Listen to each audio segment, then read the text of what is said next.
We meet another candidate for governor.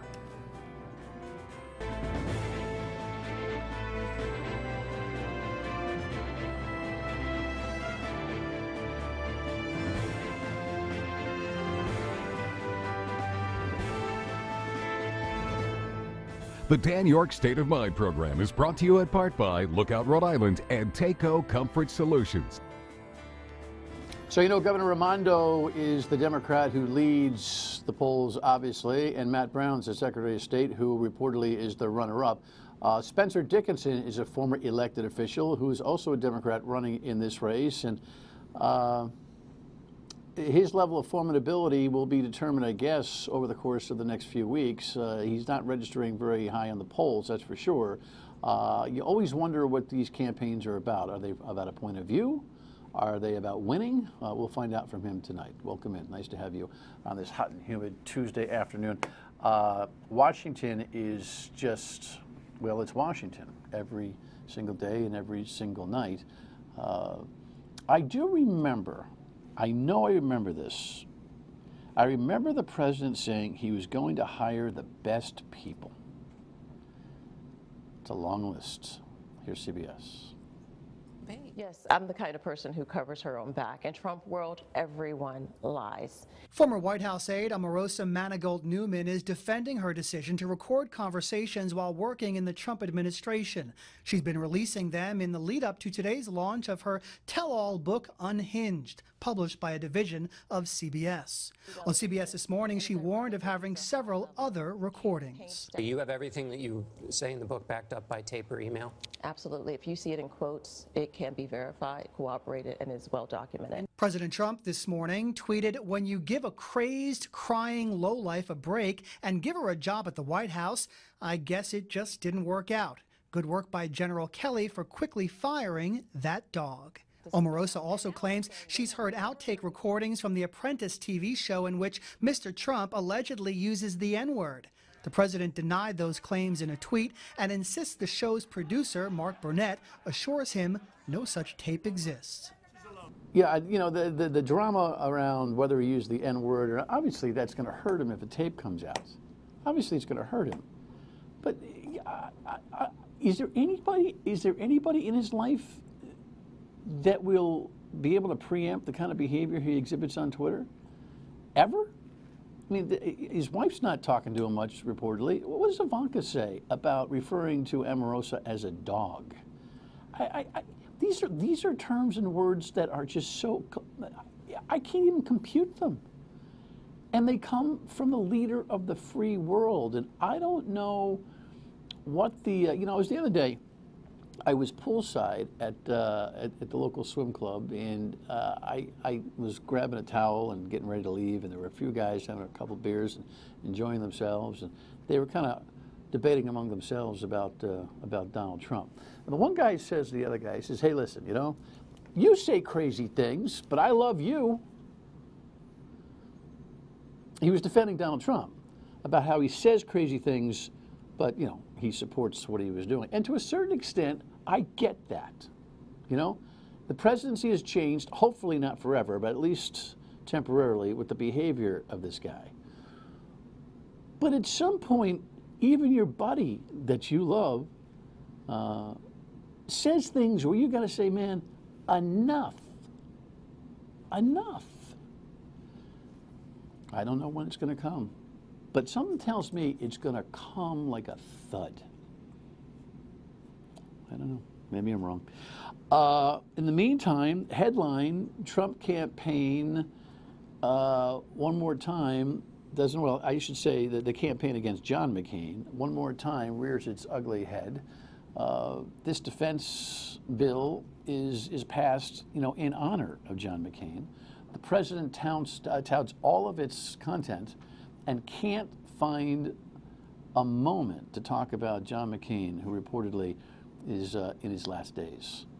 Again, just something to slow down and think about. It's uncanny, absolutely uncanny. Let's come home here for a second. So now, this shouldn't be a surprise, but it feels like momentum, right? So the officials from the Paw Sox yesterday were cited It's like the paparazzi. They were cited in Worcester City Hall. Yeah, because they're trying to finish off what will be the deal offering from the city of Worcester. I think for sure that we are going to get a public offering from the city of Worcester to compare. I think the Paw Sox are probably going to do that, let the process play out to a point where the Worcester City Council takes it upon themselves to pass that which their very tight-lipped and seemingly efficient and cooperative government has put together. So it shouldn't be a surprise that the Paw Sox officials are in Worcester know that Mayor Grebian's effort last week was a pull out all the stops effort to try to enhance what is a really garbage piece of legislation that came out of the House of Representatives, acquiesced to by the Senate and signed off on by the governor, which requires a higher debt expense. And I just don't know, other than really manipulating the basics of this deal to the point where people are going to stand on their heads and scream how the Paw Sox and the city of Pawtucket are going to make this thing affordable. But I will tell you, Don Grebian is and should be a local political hero. He is doing everything he can to pull this thing off. So my guess is that the city of Worcester and its plan will face up against the Paw Sox plan, and then it's going to be somewhat fait accompli for the constituents to recognize why they're going to move up 495 or 146, depending on which route you take. I think we are probably at a 95% go rate right now. I'm not sure how the city of Pawtucket's going to be able to pull this thing off, but I know that Don Grebian is trying everything he can. All right, so that's that. Here's a headline for a guy who's running for office, and he joins me now. Spencer Dickinson wants to improve the state's rank in business rating. We don't. Good to be here. Nice to be here with you. Is that the Journal article? Is what the Journal article? That you just referenced? Oh, your Journal article. Yeah, I think we have it right here. About improving the business climate. Yes. Yeah. You know, they didn't get it exactly right. You're the first guest ever. I've done 500 shows here who's looked at my stuff and asked me what my paperwork is. Congratulations. That's because I'm paying attention, and that's my job. And I'll tell you, an interesting thing about this article. Let's just say I hope nobody read it, but if you did read that's it, your camera. If you want to milk the camera, that's your camera over there. I don't know how to do that. Don't use that camera. I'm just running for governor. If you use that camera, it's going to see the side of your head. This article says that my solution to the business problem, or the business ratings problem, business rankings problems, is that we should talk to a professor. I don't think that's what I said, but just in case anybody wants to know what I did say. Well, I know what you said because we've been doing some stuff on the radio, so right. I really didn't pay attention to the details of the story. So what I said essentially was that we've got to play that thing. We've got to have a couple of people at the Economic Development Commission, and they got to go down to Forbes magazine, find out how that standard is met. You know, what is the rating system? Get the facts, find out what they want to see, and then come back and do it. And then go back and say, did we do it? And if so, did we go up a couple of points? Now that's what you do if you're getting B's from your professor and you want to get A's. You go and you say, what would it take? And that's a great Rhode Island expression. What would it take? So anyhow, that article wasn't exactly, but I was really happy that regardless of the article, you mentioned this on the radio. Spencer's been appearing every day. It's kind of my protest against the idea that the leaders in these races don't want to debate their opponents. And thank you for that. You are changing the race. Well, we'll see about that. I'm not sure. I never get. Well, okay. We'll see. Too early to tell. Too early to tell. I'm not sure I get what you're trying. I mean, I get what you're trying to say. Asking ratings, or folks who have carved out some kind of a niche to be able to rate states, depending on what their point of view or their industry at all is. Running the operation of government in an effort to please those who rate government seems to me to not be constructive. You either build it and build it well, run it well, get a reputation for doing well, and thusly get rated well. I don't know you go to the people who are rating it, ask them what you need to do, and then construct it. It seems like you'll be running around like a crazy man trying to appease all the people who rate states. Wouldn't you want to put a couple people on that job and find out how that rating system is set up and find out where we're weakest and maybe put the most effort there? Just a thought. And by the way, if you got B's and you're trying to get A's, if you're a kid out there in college or something and you like to convert your B's to A's, talk to the professor, find out what he or she wants, do that, and then go back and say, did I do it? You'll get A's. All right, we'll come back and we'll talk about the overall game plan in this race. Stay with us.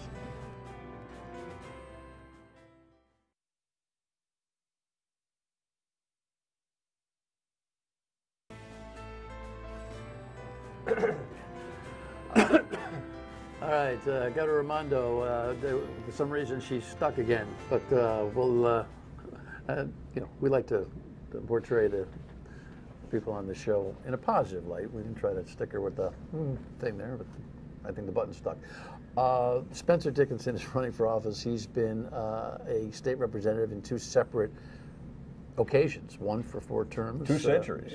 2 centuries. 2 different right. centuries. So cumulatively, you've been one for about 12 years, right?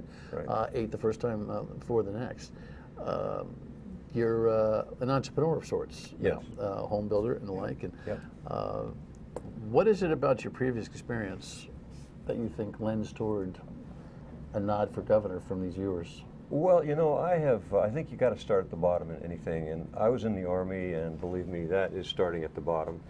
A couple of my first jobs were working as a systems analyst programmer. Today it's called coder at Prudential Insurance in Boston, and then at Citizens here in Providence. And you learn how organizations work, and you learn how to find the problem, and you learn how to see a problem. And of course I was saying, when I finally decided the cubicle in the middle of June and July wasn't going to work for me, I decided that I would go back out and be a home builder contractor, which is what I've done for most of my career. But the thing is that what we do not have is a governor with hands-on ability. Now, you don't necessarily, supposedly they got 500 coders working on that UHIP problem. That's, and you don't go down there and start to change their work. But what you do is you know how to deal with that problem. And there are 2 things. Number one, you've got to be able to talk to whoever it is that you hired to do that job, and they've got to make sense to you, and you've got to know when they're not making sense. And it might even mean going down to the desk where the flow chart's being drawn and saying, what's the story with that? There's a lot more to that. Specifically with regard to UHIP, one thing I'd recommend is that there's an organization called SEI, Systems Engineering Institute. They're at Carnegie Mellon. I've said this every time I got a chance. Gina, if you're watching, it's not too late. There's still some time. They will come and evaluate the system. That's their job. They do this for federal systems programs, Defense Department programs that are bigger than the problem that we have at UHIP. Somebody from the outside needs to be in there setting the guideposts and telling us if they're being done. I don't think she does that. And I think the problem, and of course the criticism of her, is that she's on Wall Street collecting money, and she's done a darn good job of that. Or she's in Hollywood, or she's in Chicago. So why are you running? Because I think that I actually can bring something to this. I know the players. I've been in the legislature. I'm not in now. They managed to push me out. But I've been in recently. I know the players. I know what they're doing. I know how it works. Who's they and who pushed you out? The people that pushed me out were probably Nick Mattiello and some of his friends, because the place is easier to run if I'm not there. Because? Because I don't go along with stuff that that you shouldn't go along with. And my interest, all I really ever wanted to be was a state representative, because you're working for the people and there's a lot you can do. A committee should be 17 people. Most of them should sit there in the room, taking the testimony, listening to the testimony, and then deliberating. They don't do that. And they could, one by one, you take the legislators we have. I think they'd rather do it, but they're in a rut now that they can't. We have had for several years a situation where we've developed some very bad habits. And believe it or not, it's much worse now. Meaning what, that things are wired? Yes, exactly. And they're even different now than, say back in the earlier part, in the later part of the last century. Speaking of centuries, Joe Bevilacqua was the speaker when I was first elected. He didn't even run the place the way Gordon Fox and Nick Mattiello do. It is, and when you get somebody, you get an issue like, pick one, tolls. You had 3 reps who were removed from their committee assignments, not because they weren't competent, but because they didn't do what they were supposed to do. And Ray Hull on finance, he's a Providence police detective. And he was taken off that committee because, number one, he saw something in the whole tolling issue, which he needed to see and which somebody representing us as citizens needed to see. And then he didn't vote for it. He was punished. What did he see? Well, you know, if it's okay with you, I'd like to, you know, I'd like you to ask him, because I lose all my sources if I say everything, if I repeat every conversation. Well, I see a really dumb idea. That's what I see. It's a dumb idea. There may even be some incentive on the part of the operation that takes the picture of your license plate to compensate people in in a non-acknowledged manner. There's a word for that. I forget what it is. But I think that, you know, I think that if you've been in the system, in the State House, you know that some So you're alluding to something that we ought to be able to take a look at in terms of how the system operates and what the cash flow is. And we make, yes, and we have to do that, and we've got to make it different, because what's happening now is bad decisions are being made. They're being made at the legislative level, they're being made at the governor's office level, the administration level, and there's reasons for that. You know, in the case of the governor, it's because she's preoccupied with something else. She's not running the state of Rhode Island. And we can talk about, you know, the tolls are a good example of that. Bad decision. Legislature went along with it. They bulldozed it through. The members of the legislature didn't want to do that, but they had to. Now, you can look at me and you say, what do you mean they had to? Well, when I was there, I didn't.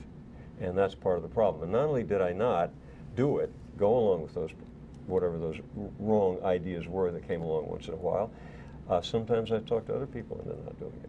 So if you're trying to run a show where everybody has to be lockstep, 75 people have to support the speaker, no exceptions, then you can't have me in that room. So that dynamic is what inspired you to decide to As a matter run? of fact, it did, because, okay.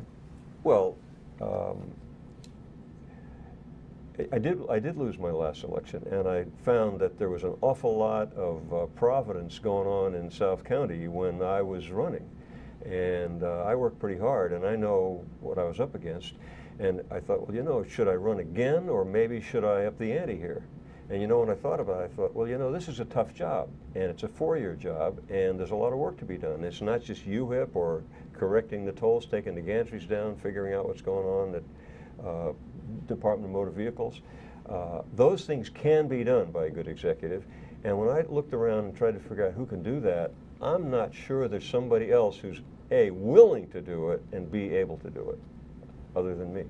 All right, when we come back, we'll get a couple of bing, bing, bings. What would happen if Spencer Dickinson was elected governor? Stay with us.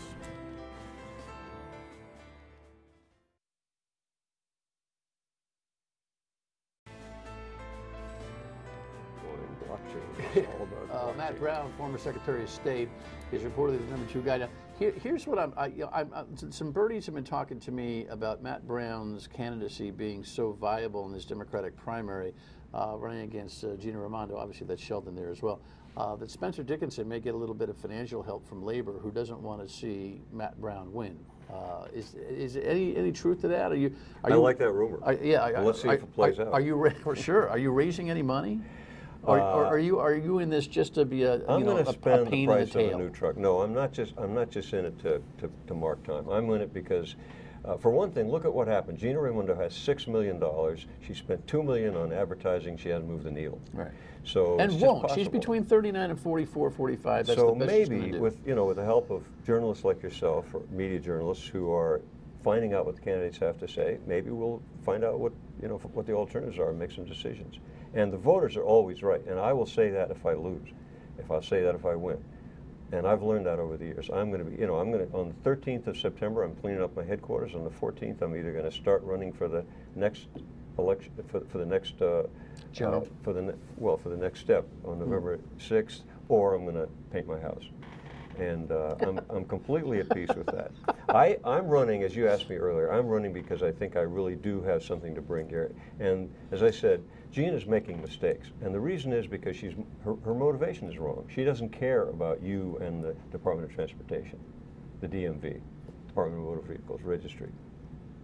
I have some ideas about how that could be different. You need a single, a unified file of all records, and then you need every post, every station has to do all transactions, and all the employees have to be brought up to date on that. And you know, often they get blamed, and it's not their fault. They're given poor tools to work with, and they get blamed. We don't need long lines. We don't even need 15-minute lines. But I don't think she cares. And I do care. And I really think that whether it's that issue or any other, pick an issue, I think there's a way to focus on it, bring people together, and make it different. All right, so bing, bing, bing, 1, 2, 3. If you're elected governor, we'll see what, and what. Boom, boom, boom. A whole different style. This whole Pawsox thing, you know, you may be right that it's 95% likely to be gone down the road. But that never should have happened. It's the governor's job to take the responsibility. That, you know, the governor's the only one that could sit down with Larry Lucchino, find out what he needs, put all the cards on the table so the people will trust the deal, whatever the deal happens to be. We don't even know. And then, we do know what the deal is. Well, we do know what the deal is. The Senate legislation was clean. Everyone had a responsibility. City, state, team. Well, part of the problem is that the people don't trust it, so they're not going to vote for the bond People issue. don't. Well, that's the question, which is in a whole other show, or 10 or 50, which is the level of distrust and the perfect storm here. The Pawsox are in the post-38 malaise perfect storm. And by the way, asking legislature me what I would do, was never accountable for what 38 happened there. Studios is an issue that I was very much involved with. Maybe not necessarily well known to be involved in it, but I was there, and I was vice chair of the oversight committee when we started those investigations. Which went through the motions and didn't do the effective job. Absolutely. They were, in effect, the rug was pulled out from under us. There were some strong forces against bringing that out. I have an idea, and I could discuss it with you off the air, and I know you don't do that, but we could have a coffee and I could tell you what I think, but I can't say right now what I think.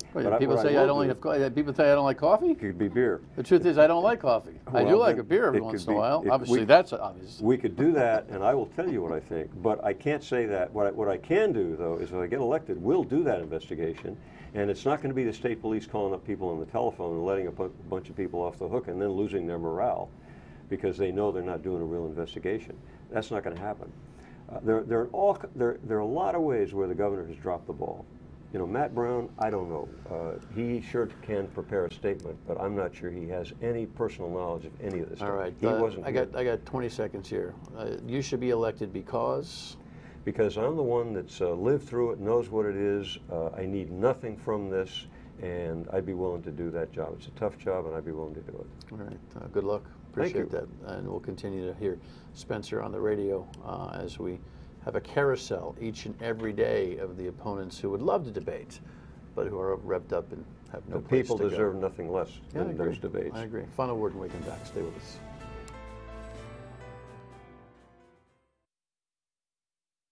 Tomorrow night, we will revisit a conversation we had with former Journal reporter and author Mike Stanton. His latest book is the subject, but we talk about media, fake news, and all that kind of conversation. It was actually pretty profound just a couple of weeks ago. We'll be back with original programming on Thursday for the balance of the week. And I do remind you to stay tuned here, of course, each weeknight, but on the radio on WPRO from 3 to 6, where I am trying to shake loose a little bit of opportunity for the opposition candidates. You know, Ellen Fung playing his games on the Republican side with a toy primary in Woonsocket, and Governor Raimondo not even going that far. It's a disgusting disgrace. And it's a complete lack of respect for you. And someday you're going to find out that you're angry about that. You have a great night.